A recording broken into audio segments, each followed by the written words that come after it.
Olá, gente. Muito prazer estar com vocês e uma alegria enorme para mais uma edição do nosso Questão de Ordem. Hoje o nosso convidado é o Guilherme Coelho, vice-presidente da Rede Nacional de Agricultura Irrigada e também presidente da Abra Frutas, a Associação Brasileira dos Produtores e Exportadores de Frutas. Guilherme, mais uma vez, obrigado por ter aceito o nosso convite. Walter, é uma honra estar aqui mais uma vez na sua bancada conversando sobre frutas, sobre irrigação, sobre produção. Bom, eu fui orientado aqui para tratar mais do tema irrigação contigo, mas vai sobrar tempo para falar de frutas. Por que irrigação? Por que a irrigação é importante? Olha, a irrigação ela é fundamental. Ontem eu estive na CNA e teve o discurso do ex-ministro Roberto Rodrigues. Ele disse que passou 11 dias na COP e que ele voltou com uma simples ideia, que quem vai alimentar o mundo é a zona tropical do mundo, que é onde nós estamos. A irrigação serve para o semiárido nordestino, onde não tem água e não produz nada, mas serve também para complementar onde tem água. Porque se você vai para a cultura do milho, da soja, do trigo, em certo momento, se faltar água, perde tudo. Então, o que é importante dizer é que quando a gente fala no Brasil em irrigação, a gente chama uso racional da água. Só coloca a água que a planta precisa. Pois é, isso é muito bom falar, porque tem sempre gente que diz que fala que irrigação é desperdício, que irrigação impacta a natureza, porque você tem que construir barragens. Como é que vocês lidam ainda com esses, vamos dizer assim, preconceitos? Olha, existem órgãos no Brasil, tá certo, que põem ordem nisso. Se você quer tirar água do rio, você vai à ANA, Agência Nacional de Água, e faz o pedido. A ANA vai estudar direitinho, ver se pode ou não pode, e vai dizer a você pode ou não pode. A barragem é a mesma coisa. Então a gente respeita, tá certo, tudo que a legislação faz para poder fazer a irrigação. Pois é, aí entra a questão das outorgas. O que é que se... Quando a gente fala outorga, o que a gente entende e o que é possível, o que é destinado? Tem algum dado assim? A outorga é nada mais, nada menos do que a autorização da Agência Nacional de Água para que você possa retirar a água para qualquer tipo de uso. O que é que houve recentemente? Recentemente, nós tivemos uma medida que é a 1300 aprovada, que antigamente a irrigação à noite, você tinha um período à noite e você tinha 90% de desconto se você usasse naquele período.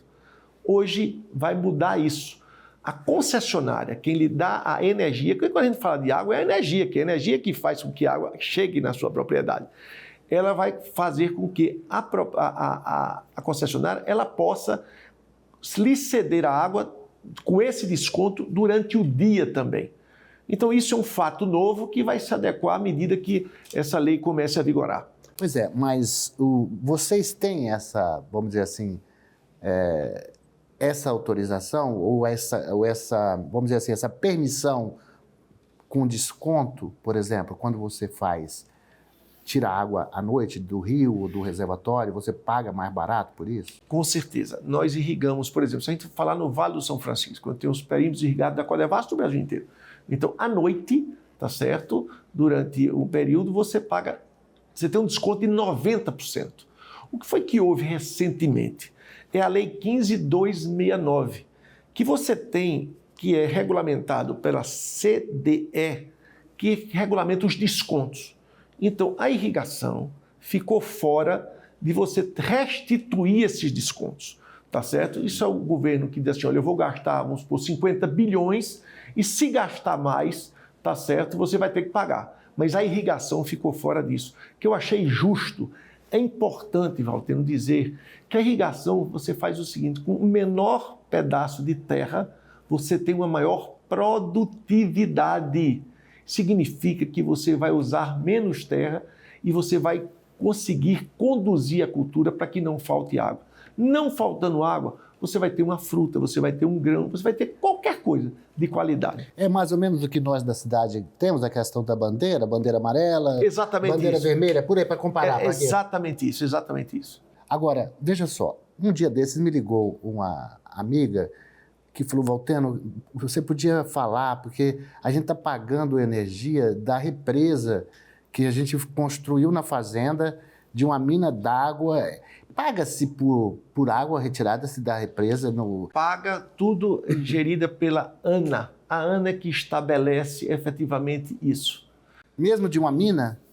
Penso que sim. Aí já é uma coisa mais... Você tem um rio que passa, né? Aí do rio você tira, você tem ali a cota, né? Mas se você constrói uma represa... Ninguém ela que procure a ANA. Eu não sou a pessoa ideal para dizer se ela pode ou não. Mas eu sei que no rio e nas grandes barragens, etc., é preciso dar a contribuição. Ô Guilherme, e o nosso potencial de área irrigada, de irrigação do Brasil? Quando a gente estuda e olha, o que você diz? Hein? É muito grande, é muito grande. Nós caminhamos sempre a passos muito lentos. Né? Esse Nordeste, por exemplo, isso aí tem 2 milhões de hectares tranquilamente para irrigar, e os projetos de irrigação são muito importantes. Eu defendo muito um projeto de irrigação que leva água do Lago de Sobradinho ali para o Araripe. O Araripe é onde tem 95% do gesso do Brasil. Está lá debaixo do solo de 3 ou 4 municípios ali, Araripina, Licurdi, Trindade, entendeu? Então, aquele solo é muito rico. Então, a gente defende esse projeto chamado Canal do Sertão. Eu estou lutando por ele já há algum tempo, para que a gente chegue com água lá. E essa área é junto onde vai passar a Transnordestina. Então, você vai estar junto da produção com o trem. O trem, o que significa? Transporte mais barato. É 1/6 do valor do transporte rodoviário. Eu estive no Vale do Rio Doce, esse tempo atrás, lá em Minas, mostrando, por causa da crise da bacia de leite, então eles estão usando aquele vale irrigado para café. O Conilon chegando, voltando, na verdade, para Minas, né? Saindo do Espírito Santo, vindo para cá, com a irrigação. Que tipos de culturas no Brasil a irrigação produz? Pelo percentual, o que é mais produzido com irrigação? Olha, a fruta, tá certo? Ela é muito usada como um todo, tá certo? O hortifruti também, que são aquelas hortas, etc., que estão crescendo e tudo mais. E os grãos em certos locais, através do pivô central. Né? O Oeste Baiano é um exemplo. O Oeste Baiano é um exemplo. Eu estive lá agora, que aqui para nós, o Oeste Baiano é uma mistura do Brasil com o tal do gaúcho, que chegou lá há muitos anos, há décadas atrás, e dá uma contribuição fantástica. Nem é tanto tempo. Ali é uma tecnologia tão grande. Dona Carminha Gato Mício, eu estive na fazenda dela lá, vendo. Eles chegaram ali, é porque foi rápido o desenvolvimento. A tecnologia, claro, a resiliência de quem está ali, né? O gaúcho foi para lá, mas a tecnologia é usada a favor. Ali tem cacau irrigado, recuperando áreas degradadas. A irrigação ajudando a recuperar áreas degradadas. Então tem esse lado social. Com certeza. Você veja, o ex-ministro Alisson Paulinelli, 60 anos atrás, ele dizia uma coisa fantástica, que o cerrado não presta nem para ser dado nem herdado. Você imagine só o que a tecnologia chegou e pegou esse cerrado, está entendendo, através do calcário e tudo mais, e são as melhores e as maiores produções e a produtividade. Essa nossa Embrapa, a mão do agricultor, a dificuldade, o desafio dele fazer, o aprendizado, vai fazendo sempre que o nosso país seja respeitado no mundo inteiro, o que quer que produza. Se você for para carne, é show. Se você for para grão, para fruta, o que aparecer, ele faz. A água é fundamental para isso como um recurso natural. Agora, nós temos a água, igual eu falei, água do rio, tem água ali, você faz uma represa, e você tem os aquíferos. Qual é a importância dos aquíferos, hein? Os aquíferos são muito importantes. Se você for ver ali, por exemplo, para a região de Luiz Eduardo Magalhães, ali a agricultura irrigada dos grãos, que tem lá vários pivôs centrais, são efetivamente do aquífero, que são monitorados hoje com alta tecnologia, o que está sendo tirado, o que está sendo retornado. Enfim, é uma coisa muito profissional que não vai deixar secar, e eles têm esse uso racional da água. Isso é que eu queria insistir. Valteno, quando começou naquela região nossa de Petrolina, na década de 80 ali, tudo foi projetado por tal aspersor. O aspersor era mais ou menos da altura de 1 metro e pouco, e aí o bicho jogando água, molhava a cultura, molhava sem ser cultura, molhava o mato, molhava tudo. Hoje em dia não. Você vai para a fruta, é o gotejamento, é ali aquela gotinha devagarzinho, só o que a planta precisa. Você tem a tecnologia para você saber qual é a umidade que tem ali, quantos milímetros foram, se o solo está seco, se está bom, se já deu a sua capacidade do solo de receber a água. Então, isso é fantástico. O mundo tem que saber que a gente respeita isso. Ninguém desperdiça água hoje. A irrigação existe para isso, para você produzir onde não tinha e para você complementar onde tem. A gente conseguiu já vencer vamos dizer assim, o preconceito contra os barramentos, porque eu me lembro uma vez eu estava no São Francisco fazendo matéria de Minas até chegar na Bahia, e tem algumas hidrelétricas, algumas barragens nesse caminho de São Francisco, né, até desembocar no mar. E aí eu via de tudo, mas eu via especialistas da Embrapa, de agricultores, dizendo que se não houvesse ali os barramentos, você poderia nem ter muito controle sobre cheias e enchentes. Com barramento você poderia ter. Qual é a verdade sobre isso? Olha, o barramento, ele provoca o quê? Um lago. O barramento, se você não tiver, a água vai embora todinha para o mar.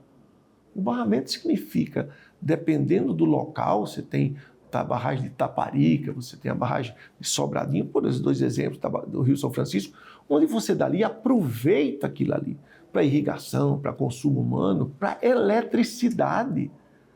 Eletricidade. A barragem de Sobradinho, por exemplo, gera energia elétrica. Itaparica gera energia elétrica, que é importante para todos nós. Agora, nós vivemos também as questões climáticas, né, Guilherme? Você sabe que essa questão do clima, o professor Rodrigues, que você citou, ele falou a questão da alimentação, da paz, da segurança, da coisa todas, e também vencer os desafios do clima. Recentemente eu li um estudo de que o nível das barragens de produção de energia elétrica, embora não esteja crítico, mas é um nível menor dos últimos 10 anos. Então vocês ficam com dois olhares, né? Vocês olham para aqui, olham para cima, e como é que você vê isso? Olha, você sabe que a prioridade, tá certo, do governo e essas agências que regulam essas barragens não é a eletricidade, e sim a água para o consumo humano. Então isso é interessante, tá certo? Então é prioridade. Então por um acaso, se chove menos, tá certo, nas cabeceiras que a gente chama do Rio São Francisco, que é Minas Gerais. E quando chega ali, eles têm, lógico, estudo, eles têm, sei lá, um monitoramento perfeito, onde vai dizer, olha, vamos parar aqui de gerar energia, porque nós vamos agora guardar água. Isso é muito importante. E o segundo, os animais. Exatamente. E aí sim a atividade industrial. Lógico. E onde existem, você falou, a gente fala do Polo São Francisco, mas aqui perto mesmo de Brasília, na divisa aí de Goiás com Minas, tem ali Cristalina, né? Cristalina é um exemplo, né? Parece que é um dos maiores polos de irrigação da América do Sul. Com certeza, muito forte, e nós temos diversos polos. Você aqui, em volta de Brasília, você tem a rota da fruticultura, tá certo? Que isso é fantástico. Hoje em dia, na minha cabeça, quem domina, por exemplo, uma fruta que está em ascensão fortemente é o mirtilo. Tá? E quem sabe mexer com mirtilo no Brasil, esse pessoal da rota da fruticultura são pequenos, mas eles têm consultoria, a Codevasf está junto deles, tá certo? E a gente fica muito feliz com isso, e isso está crescendo. Eles estão em todas as feiras internacionais, tá entendendo? E com isso a gente fica muito animado. O secretário de Agricultura do Distrito Federal esteve aqui e me contou que tem um país árabe aqui que vai vir comprar direto aqui de Brasília, põe no avião aqui no aeroporto e vai direto lá para o mundo árabe, de mirtilo. Com certeza, isso vai acontecer. Se fala, e eu acredito, que 1 hectare de mirtilo é um investimento alto, não vamos dizer que não é, mas você fatura R$1 milhão. Isso é fato. Aqui não só mirtilo, mas toda essa cadeia de frutas vermelhas. Frutas vermelhas. Do bosque, né? Com certeza. Morango, uva, uma coisa que... Sem dúvida. Como que uva conseguiu, assim, a tecnologia, a ciência conseguiu jogar a uva para quase tudo quanto é canto, né? Eu ouvi falar que tem uva lá na Amazônia. Valteno, como é que dá no Vale do São Francisco, semiárido nordestino, pera é a cara da cultura da fruta do temperado, e maçã? Como é isso? Como é que dá no Vale do São Francisco a uva que a Embrapa desenvolve em Bento Gonçalves? Ela desenvolve lá, mas vai testar e dar certo lá. Então a gente tem que saber que esse tal semiárido, isso é uma dádiva.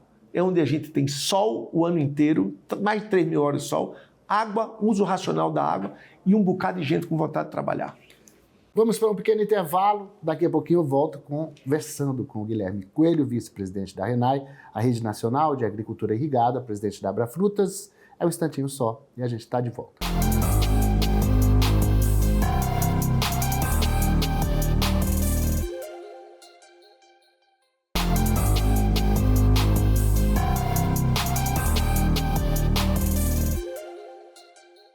Oi, gente, estamos de volta aqui no Questão de Ordem, hoje conversando com o Guilherme Coelho, que é o vice-presidente da RENAI, a Rede Nacional de Agricultura Irrigada, e presidente da Abra Frutas, a nossa Associação Brasileira dos Produtores e Exportadores de Frutas. Guilherme, qual é a sua expectativa para o acordo União Europeia-Mercosul, que a gente há anos fala disso, agora parece que quando chegar o Natal, o acordo estará assinado, é mesmo, né? Eu acho graça que nós estamos fazendo aqui essa entrevista que vai durar 10 a 15 minutos. A reunião do acordo Mercosul começou há 25 anos e não acabou ainda. Mas nós estamos numa expectativa muito grande que a gente consiga resolver isso até o final do ano. Eu, há 4, 5 meses atrás, eu estive em Bruxelas, visitei o Parlamento Europeu e você vê praticamente 700 deputados no mesmo lugar, de 26 países, falando 24 línguas diferentes. Então veja a complexidade.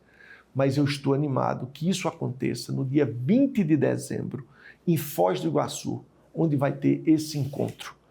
E vai ser muito bom para a fruticultura. Nós estamos numa expectativa muito grande. Por quê? Porque algumas frutas vão ter o desgravamento. O que é isso, Guilherme? O desgravamento é algumas frutas, por exemplo, melancia, melão, paga 10% lá quando chega na comunidade comum europeia de um imposto chamado import duty. Limão, 14%. Uva vai de 8% a 14%. Então, quando esse acordo for assinado e começar efetivamente a valer, a uva vai a 0% no outro dia. E essas outras frutas, em 10 anos, vão a 0. Cada ano vai caindo ali 1,5%, 1%, etc. Tal. Então, para ter o livre comércio, e o livre comércio vai ser uma beleza, porque vai deixar de ser taxa de um lado de lá para cá e daqui para lá. Entendeu? Então, eu quero dizer a você que eu vou comemorar muito, porque eu já participei de muitas reuniões e precisa efetivamente isso ser concluído. Precisa virar essa página para a gente ter, que são 2 blocos enormes, o bloco europeu e o bloco do Mercosul. Quanto que a gente manda de fruta para a Europa? 70% de toda a fruta que nós exportamos vai para a Europa. Cerca de 70%. Então veja que a Europa é muito importante.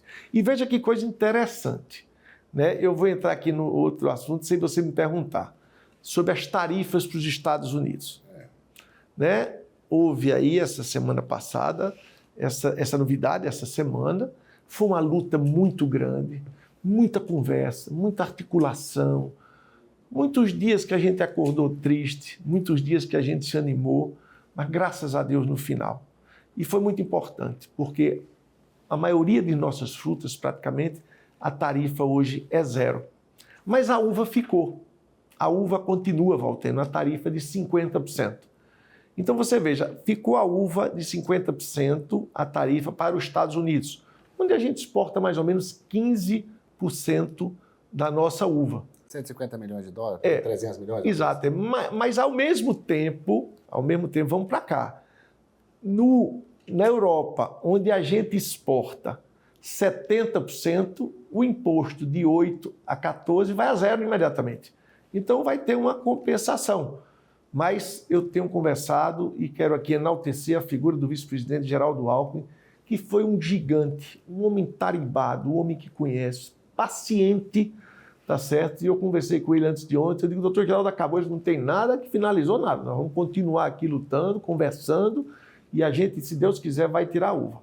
Pois é, eu não posso deixar de lembrar que eu encontrei Guilherme quando fui ao Vale do São Francisco, justamente naqueles primeiros dias do tarifaço, aquela expectativa, até antes de entrar em vigor. O governo anunciou e depois entraria em vigor. E aí cheguei lá com manga sendo colhida, uva sendo colhida, uva de mesa sendo colhida lá.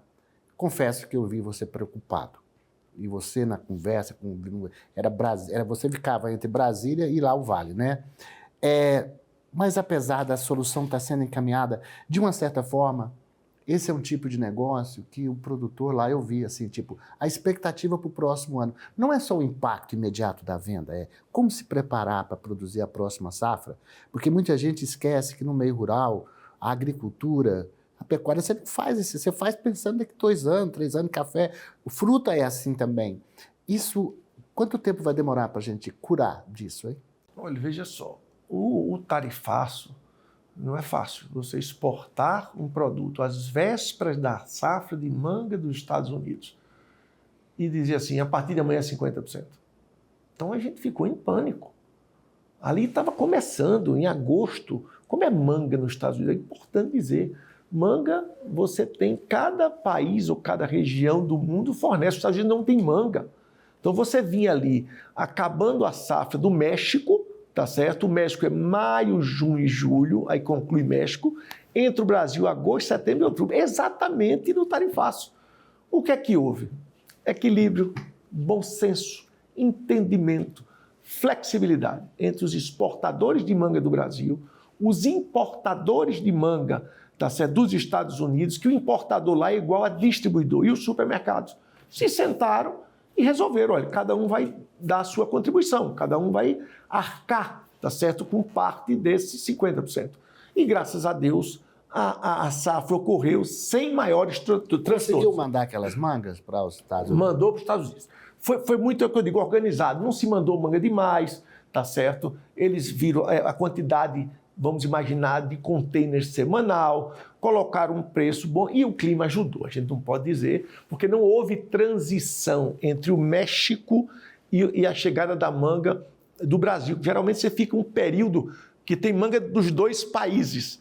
O México antecipou. Então, quando nós entramos só. Então, foi muito bom. Guilherme, você sempre fez questão de ressaltar que frutas abastecem o mercado interno, que a mesma qualidade também é garantida a nós brasileiros, para a gente ter frutas, e Natal chega, a gente tem aquela abundância de frutas. Eu vi uma tecnologia que eu nunca tinha visto assim de perto, assim, a fiscalização para a exportação.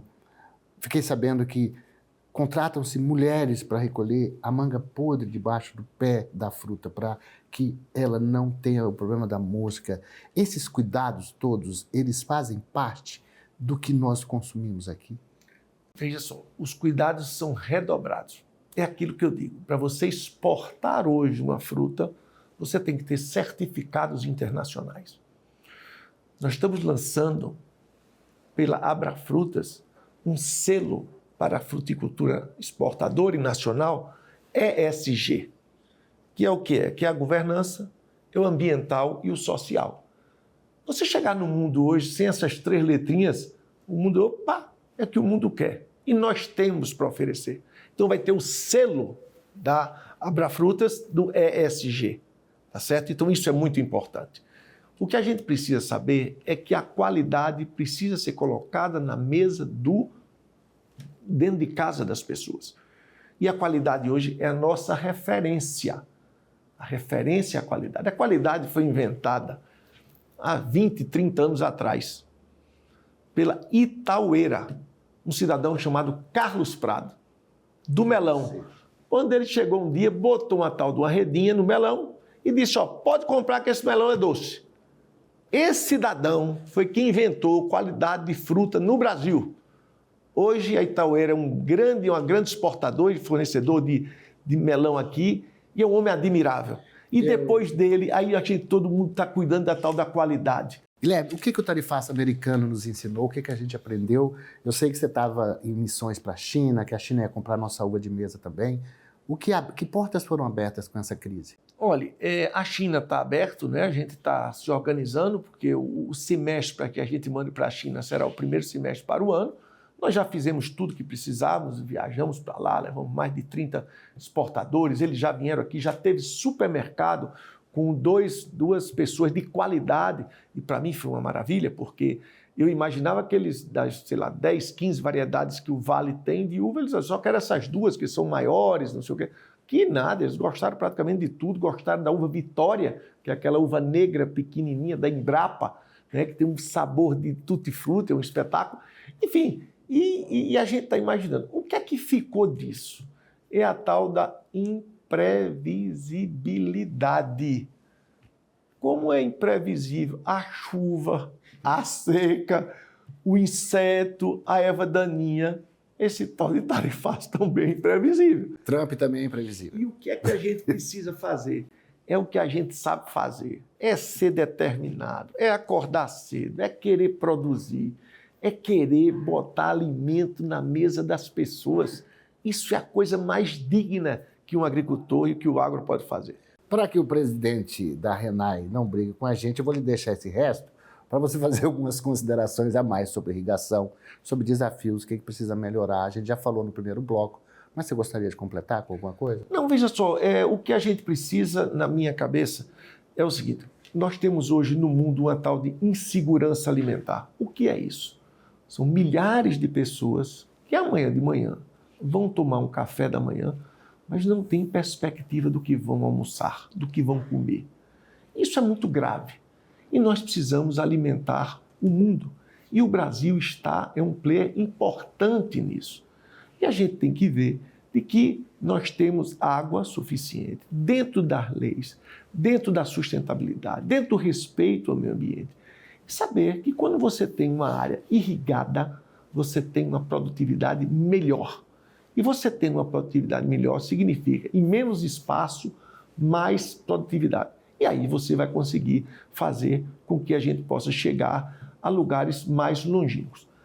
Continuando abrindo o mercado, tá certo? O ministro Fávaro tem sido um gigante, tá certo? A Apex tem sido uma grande companheira toda hora. Hoje mesmo em Brasília está sendo aqui um evento da Apex, onde está reunindo adidos agrícolas para a gente fazer um balanço no final do ano. Então, é nobre, nossa atividade é nobre e a gente precisa cada vez mais irrigar dentro das regras da lei que o país tem. Então, aproveito para lhe desejar já um feliz 2026, um Natal cheio de prosperidade e de muita fé, porque certamente não vai faltar fruta, aquela que a gente come tudo no final do ano e que ajuda a fazer, ornamentar aquele peru, aquela leitoa, tem uma uva, tem uma manga para fazer uma farofa. Vamos ter isso garantido a um bom preço. Com certeza, tudo sob controle, vamos ter um Natal, se Deus quiser, farto para todos. E uma coisa que eu desejo a todos é paz. Paz, as pessoas precisam de paz para viver. Um abraço e muito obrigado. Guilherme, obrigado a você por estar aqui com a gente, mais uma vez aqui no Questão de Ordem, fazendo esse balanço, tá? Muito obrigado, tamo juntos. E eu agradeço a você que acompanhou de casa a entrevista, de casa na rede social, onde você está assistindo, a entrevista com o Guilherme Coelho, esse brasileiro que está produzindo fruta, representa o nosso setor de fruta, a Abra Frutas, e também vice-presidente da RENAI, a Rede Nacional de Agricultura Irrigada. A gente se vê na próxima semana em mais um Questão de Ordem.